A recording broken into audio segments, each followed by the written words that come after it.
કેન્દ્રીય ગૃહ મંત્રાલયની સૂચના મુજબ જાહેર સુરક્ષા સુનિશ્ચિત કરવા સમગ્ર રાજ્ય સહિત વલસાડ જિલ્લામાં પણ ઓપરેશન શિલ્ડ અંતર્ગત તારીખ 31મી મેના રોજ જિલ્લા કલેક્ટર ભવ્ય વર્માના માર્ગદર્શન હેઠળ સાંજે 5 કલાકે વલસાડના તીથલ સ્વામિનારાયણ મંદિર ખાતે હવાઈ હુમલાની સિવિલ ડિફેન્સ મોકડ્રીલનું આયોજન કરાયું હતું।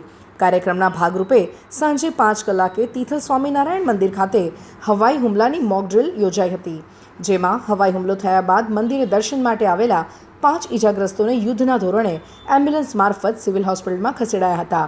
સિવિલ ડિફેન્સના સ્વયંસેવકોએ ગણતરીની મિનિટમાં જ આવી પહોંચી હવાઈ હુમલામાં ફસાયેલા 20 જેટલા લોકોને બસ મારફતે સલામત સ્થળે સર્કિટ હાઉસમાં ખસેડવાની કામગીરી બખૂબી બહાર પાડી હતી। ફાયર ફાઇટરની ટીમ પણ સમય પર ઘટના સ્થળે આવી પહોંચી આગ બુઝાવવાની કામગીરી કરી હતી। બુલેટ પ્રૂફ જેકેટમાં સજ્જ હથિયારધારી પોલીસના જવાનો અને કમાન્ડોની ટીમ ઘટના સ્થળે આવી પહોંચી મંદિરની ચારે બાજુથી કોર્ડન કરી પર્યટકોને સુરક્ષિત સ્થાને ખસેડવાની કામગીરી બજાવી હતી। વલસાડ જિલ્લા કલેક્ટર ભવ્ય વર્માએ સ્થળ પર આવી મોકડ્રીલની સમીક્ષા કરી હતી। વલસાડ પ્રાંત અધિકારી વિમલ પટેલ અને જિલ્લા પુરવઠા અધિકારી દીપક બારિયાએ ઇજાગ્રસ્તોની મુલાકાત લીધી હતી।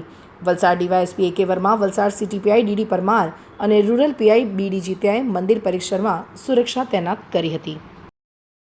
માન્ય સરકારશ્રીની મળેલ સૂચના અન્વયે જે ઓપરેશન શિલ્ડ અંતર્ગત આજ રોજ જિલ્લા વહીવટીતંત્ર વલસાડ દ્વારા આજે એક મોકડ્રીલનું આયોજન કરવામાં આવેલું, જે અંતર્ગત જે તીથલનું સ્વામિનારાયણ મંદિર છે ત્યાં એર સ્ટ્રાઇક થયેલ હતી 5 વાગે અને તેના અન્વયે તાત્કાલિક ધોરણે જે જિલ્લા વહીવટીતંત્ર દ્વારા જે આયોજન કરવામાં આવેલું હતું તો એમાં તમામ જે ફોર્સો તરફ પહોંચી ગઈ હતી અને જે આગળ જે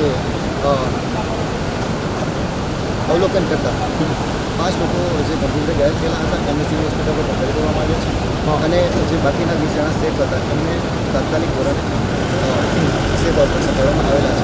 સેફ ઓપરેશન મોકડ્રીલ કરી મને કોઈપણ જાતની ક્ષતિ જણાઈ નથી અને ઇવન જે મેં પોતે ધારેલું હતું કે મોટાભાગે જે આ મોકડ્રીલમાં જે સમયગાળો 10 થી 12 મિનિટનો થશે તેના બદલે આ ફક્ત 4 થી 5 મિનિટમાં ખૂબ જ સારી રીતે જે સિવિલ ડિફેન્સના જે વોલન્ટિયરો હતા એમણે કામગીરી કરેલ છે અને 3 થી 4 મિનિટમાં જ આપણે ઓપરેશન પૂર્ણ કર્યું છે।